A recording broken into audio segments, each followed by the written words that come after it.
Et salut la team Gros Billet et bienvenue sur la chaîne YouTube du Club Invest. Je suis tout excité, là je reviens du CrossFit, c'est la folie. Je sais même pas pourquoi je m'y suis remis, parce que j'avais réussi à arrêter, hein, c'était génial, d'ailleurs je comprends pas les gens qui en font. Parce que tout est trop lourd dans ces salles, dis donc. Mais bon, en tout cas c'est bien cool, c'est le fun, et puis ça me permet un petit peu de faire du sport. Vous êtes toujours sur la chaîne du Club Invest et dans cette nouvelle vidéo, on va vous faire découvrir encore plein de choses. Aujourd'hui, ce qu'on va faire, on va un petit peu parler du Club Invest et des nouveaux arrivants parce qu'on en a eu quelques-uns ces dernières semaines. On a Jérémy qui nous a rejoint avec des gros projets. Lui, il avait envie de racheter une grosse maison, un gros corps de ferme qu'il y avait à côté de chez lui et de le diviser, d'en faire des appartements. Il y a aussi des terrains qui pourraient justement acquérir en même temps que cette vente de la maison. Donc on va essayer de négocier ça avec lui et de faire un petit peu de division foncière pour faire en gros la revente et faire du profit là-dessus. Ça, c'est les projets de Jérémy, donc on est super content de l'avoir avec nous.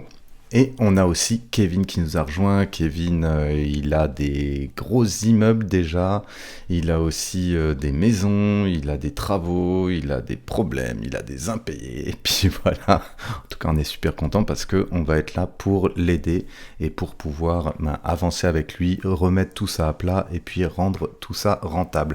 Voilà, c'est un peu ce qu'on fait au Club Invest. Au Club Invest, on accompagne des gens, on les prend par la main et puis on leur dit « Viens, on va faire des gros billets ». En tout cas, c'est super cool. Nous, on adore faire ça avec Thibaut. Encore hier, on a fait un rendez-vous avec toute l'équipe. C'était vraiment sympa. Ceux qui peuvent venir, il y en a bien sûr qui peuvent pas. Donc, on fait des petits appels privés avec eux quand ils peuvent. Parfois, ça nous arrive de le faire un peu n'importe où. Je sais que Thibaut, dès qu'il attend un avion, parce qu'il est toujours entre deux avions, il essaye d'appeler ses élèves pour avoir les dernières nouvelles. Et c'est comme ça, on vous suit H24, quasi H24 avec le décalage horaire, et entre nous deux. Et c'est ça qui est intéressant, et c'est ça qui nous donne la pêche à chaque fois. De quoi on va parler? Je voulais vous parler un petit peu du Pinel. Pourquoi? Parce que j'ai eu cette question avec un membre justement du Club Invest. On a parlé du Pinel, et il m'expliquait qu'à chaque fois qu'il allait chercher un prêt pour un investissement, sa banquière essayait de lui refourguer du Pinel. Alors, faudra un jour qu'on m'explique comment un Pinel ça peut être rentable. Je pense savoir, mais il faut le garder en fait super longtemps. Le seul truc au niveau des Pinel, ce que je pense, c'est mon avis, après voilà, vous pouvez en penser ce que vous voulez ou me tracher dans les commentaires, il n'y a pas de problème, j'adore ça, c'est que pour moi c'est pas rentable. Pourquoi? Parce que déjà, vous allez surpayer un bien. Et surpayer un bien, pour moi, c'est la dernière chose à faire. On dit toujours qu'une bonne affaire, elle se fait quand? Elle se fait à l'achat. Donc si déjà vous payez le double du prix d'un bien, forcément, il sera plus rentable. Ensuite, il y a le fait que on vous vend une déduction d'impôt, une réduction d'impôt, peu importe, mais en tout cas, on vous vend le fait que vous allez pouvoir économiser de l'impôt. Alors moi je pars du principe que l'État il n'est pas altruiste, ça veut dire que forcément si vous payez à un moment ou si vous fait gagner de l'argent à un moment, vous allez devoir le payer à un autre moment. Et souvent, à ce moment ça va être au moment de la revente. Parce que nous, avec Thibaut, on en achète des Pinel, mais pas des neufs. On les rachète en fait. Une fois que les personnes ont acheté un bien, qui se sont bien fait presser comme des citrons au moment de l'achat, qui ont exploité leurs biens tout le long de leur défiscalisation, donc 7, 9, 12 ans, au bout de cette période, ils se retrouvent à être plusieurs dans la même copro à devoir vendre, que ce soit 7 ou 9 ans, souvent, ça va être 9 ans, ils vont choisir cette option, et donc ils vont être tous au même moment en se disant, tiens, il faut que je revende parce que j'ai fini ma défiscalisation. Donc on se retrouve à être plein à vendre le même bien, au même moment, ou quasi le même bien. Donc c'est comme si, en fait, vous vendiez un objet, le même objet, ou quasi le même, au même endroit, avec plein de monde, tout pareil. Forcément, c'est la loi du marché, les prix vont tendre à baisser, forcément. Donc voilà, vous vous retrouvez dans une situation où vous allez devoir vendre un bien forcément moins cher que ce que vous auriez pu le vendre si en fait vous l'aviez vendu tout seul dans votre coin, que vous aviez trouvé ailleurs et que vous avez moins de concurrence, forcément. Donc vous achetez un bien très cher, vous le vendez moins cher, vous avez économisé de l'argent entre, mais au final, peut-être qu'avec les frais que ça engendre plus, que ce soit l'inflation ou quoi en neuf ans, vous pouvez peut-être pas vous y retrouver. Il y a de fortes chances d'ailleurs que vous vous y retrouveriez pas. Ce qu'il en est, c'est que si jamais vous gardez ce Pinel, j'ai déjà fait le calcul, et ça passe. Ça voudrait dire qu'après vous pouvez l'exploiter parce qu'il y a aussi des contraintes au Pinel, c'est-à-dire que vous devez respecter un certain loyer, vous êtes plafonné, mais une fois que vous avez terminé votre période de défiscalisation, vous êtes un peu plus libre de faire ce que vous voulez, de choisir les locataires que vous voulez, de mettre le prix, pas forcément ce que vous voulez, mais quand même un peu plus élevé que ce que vous étiez obligé de mettre en place. Donc à partir de ce moment-là, vous pouvez rattraper un peu ce temps. Le seul problème, c'est que dans les montages qu'ils nous proposent, et ce qui avait été proposé à un des membres du Club Invest par son agence, c'était que tout simplement, il devait rajouter tous les mois, en fait, un petit peu d'argent, ce qu'ils appellent un effort d'épargne. Je trouve ça beau. Un effort d'investissement, le mieux, c'est plutôt de faire du cash flow. Voilà, c'est un peu le but. Et c'est pour ça que nous, on part vers de l'ancien, ou alors qu'on rachète des Pinel à la fin de la défiscalisation. Et on voit, en fait, au moment du rachat, chez le notaire, on le voit combien ils l'ont payé, l'appartement. Et parfois, ça fait des grosses différences. Des 150 000, nous, on vient de les racheter 65, 70 000. Ça fait quand même une grosse différence. Et après, nous, on peut l'exploiter comme on veut. Alors, c'est sûr, il n'est pas neuf, mais dans tous les cas, on va louer la même chose, voire beaucoup plus cher que ce qu'il était loué tout le temps où il était neuf. Donc, s'il y a quelqu'un qui est prêt à me démontrer par A plus B que c'est méga rentable via ce qu'ils vont gagner en impôts, pourquoi pas, je suis preneur et ça me ferait très plaisir de m'entretenir avec cette personne. En tout cas, j'en viens à résumer le problème sur le fait qu'il y a beaucoup de gens quand ils viennent, on le voit aussi dans le Club Invest, plutôt des personnes qui sont un peu plus avancées au niveau, pas de l'investissement forcément, mais plus avancées dans leur vie. Ils vont nous dire « Ouais, mais au niveau de l'impôt, ça se passe comment ?» Mais, hey Johnny, t'as même pas encore acheté un appart, tu me parles déjà d'impôts et comment je vais payer et combien je vais payer d'impôts.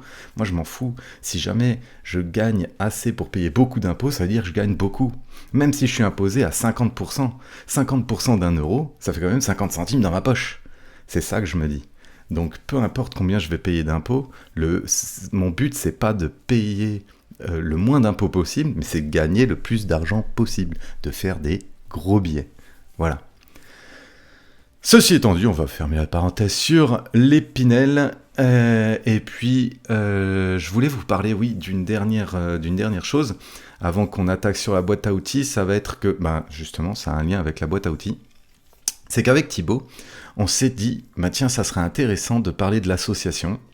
Et on s'est dit qu'on ferait bien un petit épisode tous les deux en se posant des questions sur notre association, parce que on est au cœur de l'action au niveau de s'associer entre deux personnes qui ne sont pas reliées par des liens familiaux.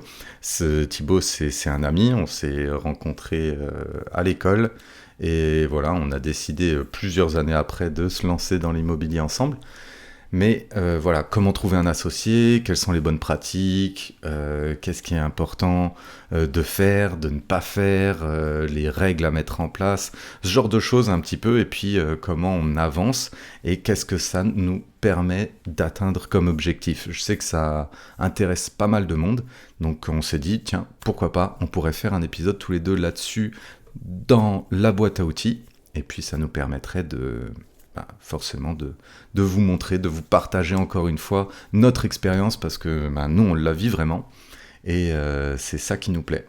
C'est de vous partager vraiment ce qu'on fait, et pas juste vous raconter des anecdotes qui sont arrivées à d'autres personnes. Voilà.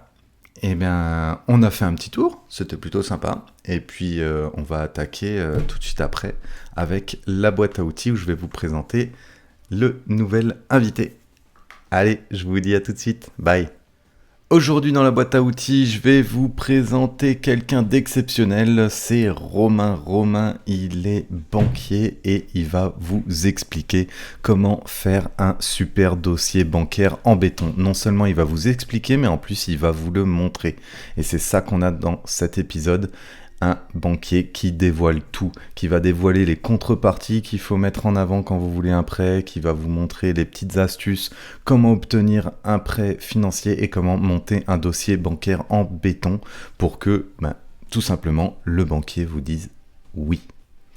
Voilà, ça va être tout de suite dans la boîte à outils. Je rappelle un petit peu le principe de la boîte à outils. La boîte à outils, c'est un mini Netflix de l'investissement. Vous avez des épisodes qui apparaissent toutes les 2 semaines. Parfois, vous avez même des épisodes bonus, comme on a vu il y a 2 semaines sur la chaîne, où on avait Mia qui nous motivait un petit peu avec son expérience sportive. En tout cas, toutes les 2 semaines, le dimanche, ça paraît, ou le mercredi, je ne sais plus, non, c'est le mercredi que ça paraît, et vous avez un concentré d'informations par des professionnels. Voilà. Vous pouvez vous inscrire tout de suite et vous aurez accès à toutes les vidéos qui sont déjà sorties, et puis vous aurez accès forcément aux suivantes. Ne cherchez pas, ça se fait pas ailleurs, ça se fait que chez nous, que au Club Invest, et vous vous rendez sur la boîte à billets.com et tout simplement, vous allez pouvoir vous inscrire. D'ailleurs, j'ai mis quelques petits extraits avec des petits réels que vous pourrez visionner pour voir un petit peu comment on vous montre. Ce qui est bien, c'est de le voir en vidéo parce que ça vous aide un peu plus. Surtout cet épisode-là avec Romain, vous allez voir, il est super instructif et il vous montre énormément de choses. Allez, on se retrouve tout de suite après la vidéo de la boîte à outils avec Romain. Bon, simplement, en fait, voilà, qu'est-ce qu'on fait en tant que chargé pro, chargé particulier, peu importe. Quand on arrive le matin, on fait plusieurs choses. Déjà, on commence par le moins intéressant, c'est tout ce qui va être débiteur ou ce qu'on appelle les écarts en banque. Donc, en fait, moi, tous les matins, il y a les. Donc, j'arrive, je vois tous les comptes qui sont en négatif avec les opérations qui se présentent et je dois décider si je paye ou si je paye pas. Donc, ça, je perds généralement entre 30 minutes et 1 heure, en fait, à appeler les clients, savoir s'il y a des fonds qui vont rentrer, qu'est-ce qui va rentrer, quand est-ce que ça va rentrer. Donc, je débute ma journée par ça. On T'as fait combien de ensuite, clients à peu près pour faire tout là, ça? sur le pro, tout de suite, j'en ai 450. Et Ah oui, quand quand j'étais même. sur le part, j'avais presque 1600 clients. On se demandait pourquoi le banquier répondait pas tout de suite là. Mais en fait, voilà, on comprend. 1600, voilà. Ah non, mais c'est incroyable. Tu Voilà. travailles à peu près 220 jours par an. Donc, C'est tu ça. vois, ça fait 8 clients par jour, quoi, si tu dois toutes les t'en occuper, Même quoi. des fois entre midi et deux, tu vois. Même des fois entre midi et deux, quand il n'y avait pas le temps. En tout cas, quand j'étais sur le particulier, ouais. C'était Hmm. un peu compliqué. Mais ouais, en gros, on Ok. commence par les débiteurs. Ensuite, on fait un café, mais c'est plus une réunion de lancement pour parler un petit peu des objectifs avec la direction. Ensuite, on va faire tout ce qui est phoning et planification de l'agenda. Parce que quand on est conseiller de part, après, ça dépend des banques, mais on doit faire entre 25 et 30 rendez-vous par semaine. Et quand on est conseiller pro, je dirais entre 12 et 20 rendez-vous par semaine. Et c'est les rendez-vous Ensuite, que tu provoques, c'est par exemple les objectifs. Les objectifs, c'est quoi? C'est vendre des produits d'épargne ou des cartes de crédit, des c'est ça. choses comme ça. C'est ça. Donc, En fait, il y a deux types. En fait, c'est soit tu as des rendez-vous subis, et là, c'est un peu compliqué pour, on va dire, pour commercialiser, on va dire, tes produits. Tu peux, hein, mais généralement, c'est un peu compliqué. Soit c'est toi qui provoque le rendez-vous, et dans ce cas-là, généralement, le client est plus enclin à faire le rendez-vous et plus enclin aussi à parler du sujet pour lequel tu l'as ok. fait venir. Donc, c'est pour ça, vaut mieux être proactif et générer ces rendez-vous que prendre des rendez-vous qui viennent comme ça, parce que généralement, ils viennent pourquoi? Ils viennent pour les frais ou pour ce type de choses. Donc, Ok. c'est plusieurs rendez-vous subis que du rendez-vous provoqué. Mhm. Donc voilà, on planifie tout ça. Et puis après, pour chaque rendez-vous qu'on a, bah, on prépare le rendez-vous.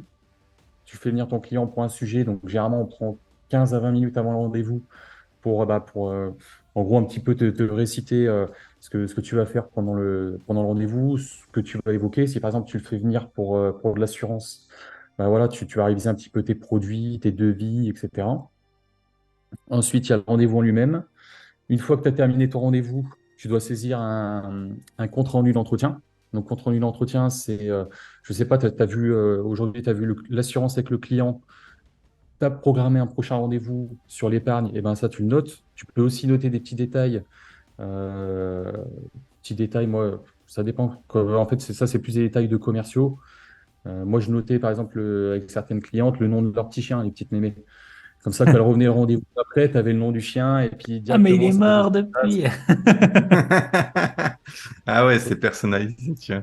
Voilà, donc c'est des Ouais. choses qu'on arrive à mettre dans les comptes rendus d'entretien et qui peuvent aider aussi si jamais moi j'ai une promotion ou si je change d'établissement pour que le conseiller qui reprend le portefeuille client, bah, qu'il sache toutes ces infos, quoi. Ok.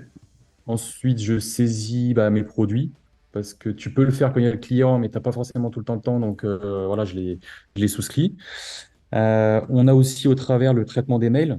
Donc, on est assez pollué dans le sens où, quand j'étais sur le particulier, je pouvais prendre des fois 80 mails par jour en faisant 7-8 rendez-vous. Donc, c'est un peu chaud de coupler les deux.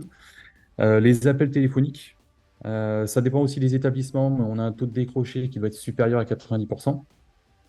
Donc, Ok. bah, Ça, c'est pas dans ce, ça, c'est pas dans ce où on est, nous. Oh, Donc voilà, après il y a aussi tout ce qui va être montage des dossiers. Ça, c'est ce qui nous prend, on va dire, le plus de temps. On va dire l'aspect technique, voilà, le montage du dossier au niveau informatique. Et après, saisir notre commentaire. Donc commentaire sur le particulier, généralement, c'est assez rapide. Ça peut durer entre une demi-heure et une heure. Quand c'est sur le pro, tu peux passer des fois une demi-journée, une journée, voire même j'ai déjà passé 2 jours sur des commentaires, où il y a plusieurs structures, des holdings, etc. Et en plus de ça, on a tout ce qui est formation et e-learning réglementaire. Parce qu'on doit se former et on a des formations, ce qui concerne l'immobilier, où on doit faire chaque année, les lois de finances, enfin, voilà, toutes ces choses-là. Donc, voilà un petit peu la journée type d'un banquier. Et c'est pour ça, en gros, que moi, je mâche le travail du conseiller quand j'ai un dossier bancaire. Grosso modo, je lui fais tout son travail. Et c'est ce que je vais essayer de vous apprendre aujourd'hui. Euh, voilà, c'est ce que je vais essayer de vous apprendre aujourd'hui. C'est Donc, top. simplement, voilà, les étapes sur l'art de préparer un dossier bancaire en béton. Donc, moi, je fais des dossiers bancaires qui sont clairs, nets, succincts et courts surtout. Ok. Parce ouais. que on en Ça, on parlait avec voit, il y a Thibaut. des formateurs, ils font des trucs de 30 pages, 40 pages. Ouais, l'horreur, tu sais. Nous, on a toujours fait un fichier Excel récap avec toutes les infos et puis on a essayé de bien trier, mais Ouais. Une feuille et c'est tout. et après, il y a Enfin, les non, mais annexes, quoi. Mais ouais. quand je vois des dossiers bancaires, des fois de 30 pages, j'en ai vu quelques-uns, là, surtout sur les dernières années, des investisseurs. Alors, moi, je prends le temps de lire parce que je suis appétent en fait à l'investissement et je kiffe ça. Mais clairement, pour le conseiller qui s'en tamponne, il prendra pas le temps de lire et c'est quelque chose qui va me passer à la poubelle limite. Donc c'est pour ça, un truc qui est court, qui tient, bah voilà, première partie votre fiche patrimoniale, votre situation perso ensuite, le projet et éventuellement la partie analyse financière. Et ça doit faire je dirais entre 5 et 12 pages en fonction de la complexité du dossier. Donc voilà un petit peu la liste des documents. Alors oui, ça je l'ai mis, ça peut paraître bête, mais ça fait 10 ans que je bosse en banque. Le nombre de dossiers bancaires qui sont complets, où il manque jamais un seul document, où je reviens jamais, jamais vers le client, je peux les compter sur les doigts de la main. Encore plus les dossiers des. Alors, je sais pas si vous passez par des courtiers, mais les courtiers, ils manquent tout le temps un document. Hmm. Tout le temps, tout le temps, tout le temps. Donc, je suis obligé de reprendre contact à chaque fois avec le client, donc on perd du temps. Donc voilà, faire des dossiers bancaires qui sont voilà, vraiment complets. Donc bah, j'ai la liste, hein, si vous voulez, euh, des documents.